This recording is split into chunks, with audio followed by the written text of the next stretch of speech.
One of the questions that I think we ask ourselves or are concerned about as we're approaching retirement is, do we have enough?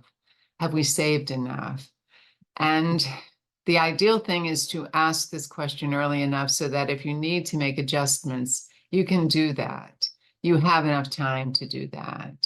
And so there's actually a couple very simple, almost back of the envelope calculations that you can use to at least give yourself a sense of whether you're on track or not.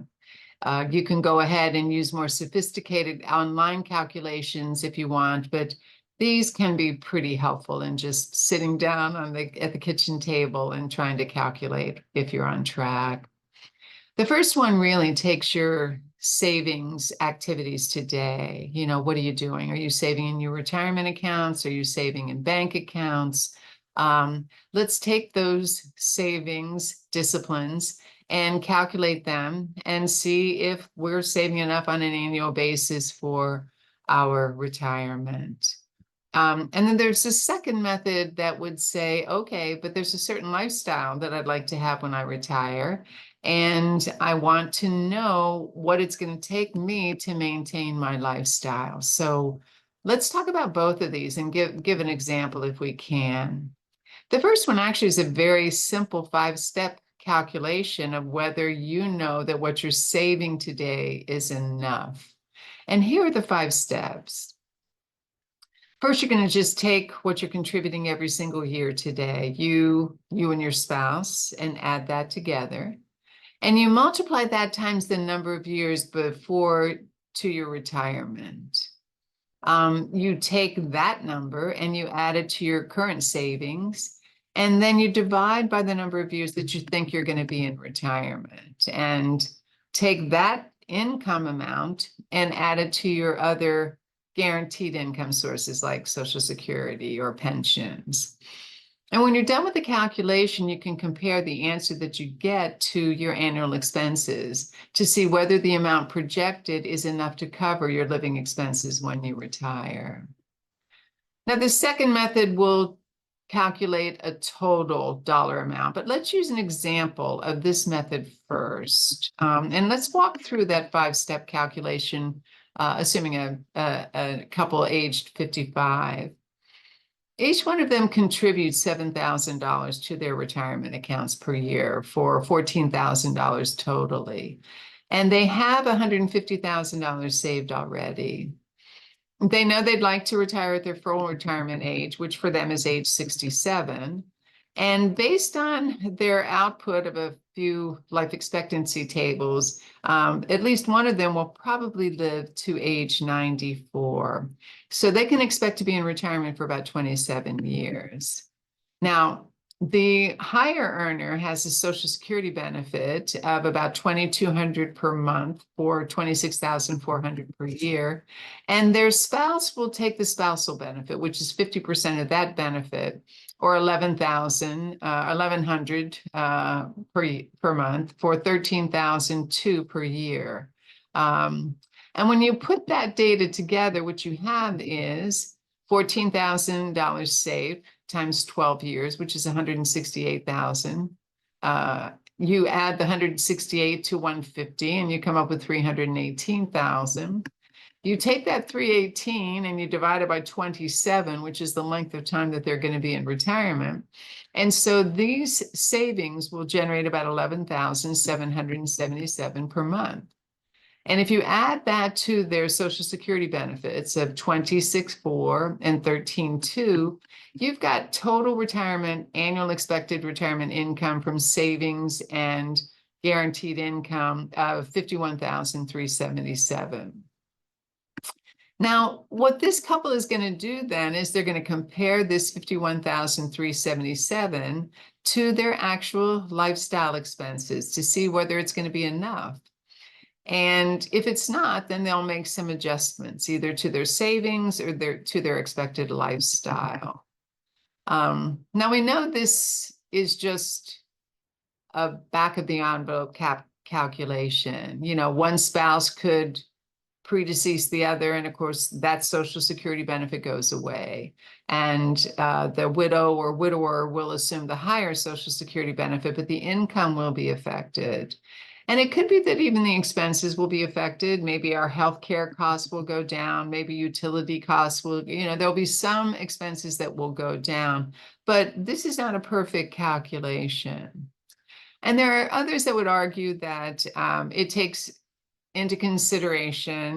does not take into consideration either inflation or rates of return on the investment assets. And that's very fair, because if you're investing properly, your rate of return could exceed inflation, and you get a real rate of return that will help offset some of your savings. But for example purposes, the assumption in this particular calculation is that inflation is equal to the rate of return on the portfolio. So again, not perfect, but what it is giving you some indication of is whether your current savings history and current savings discipline are enough. So let's assume that this couple says, well, wait a second, no, our lifestyle is higher than 51,377. And so their question might be, okay, so we need more money, we need to change our savings. And that's where we go to the rule where we look towards a 4% withdrawal rate, that's a safe rate for us in retirement that we can use to estimate what we need in terms of total savings to maintain our lifestyle. And in doing that calculation, we can determine how much more we need and how much more we need to save on an annual basis. And the first step in that would be to take our additional income needs and to multiply them times 25. The 4% rule indicates that what we need to do is to calculate our lifetime savings total is 25 times that additional income needs. So you get a pretty good grasp on what your budget is as you approach retirement. But I think it's fair to use your current lifestyle to target what you might need to do. So let's take this same couple and let's say, well, the 51,377 wasn't enough because their lifestyle is actually something closer to $75,000. And so what we would do is we would back out of that $75,000 their guaranteed income stream of Social Security, which is $39,600. So the amount of income that we're actually looking to support from our savings is $35,400. Now, in order to generate $35,400 using a 4% withdrawal rate, we need $885,000. Now, we know that they have saved some. And so what we do is we say, well, how much do we need to save over the next 12 years to make up that difference between their current savings and the 885? And the number that we come up with is not small. It's $47,250. But if we know that we're saving $14,000 per year, the additional savings that we need is $33,250. Again, not a small number, but we have some other things to consider that would bring that number down. And one of them is, will our budget be the same? So quite often what we see is as folks approach retirement, their mortgage gets paid off.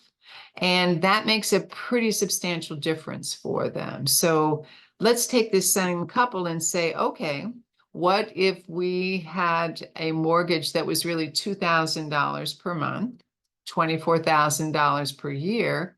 Well, when we take that, that is a substantial change in their income needs. And they go from needing $35,400 to needing something closer to $11,400, the $35,400 minus the $24,000.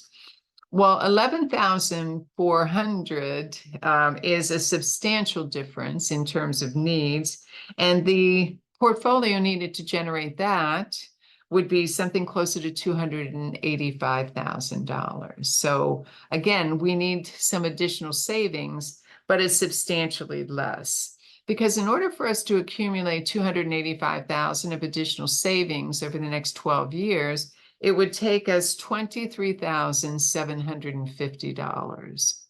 But again, we're already saving $14,000. And so the difference is $97.50.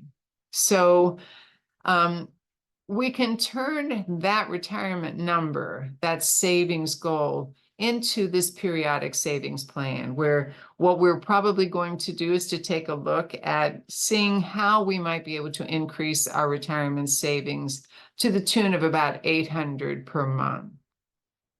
Now, once you've gotten to this point, you can look at more sophisticated retirement calculators. Charles Schwab has a retirement calculator that will allow you to vary some of the things we've talked about. They will allow you to take your income, to do a variety of changes in your percentage of savings. They will allow you to take a look at different rates of return. Maybe a very conservative one would be a 6% rate of return. They'll let you take a look at different inflation numbers, maybe a 3% inflation number. But for your purposes, if you're just trying to basically understand whether I'm on target, these two back of the envelope calculations can give you a good sense of whether you are or not. I hope you found this helpful. Thanks.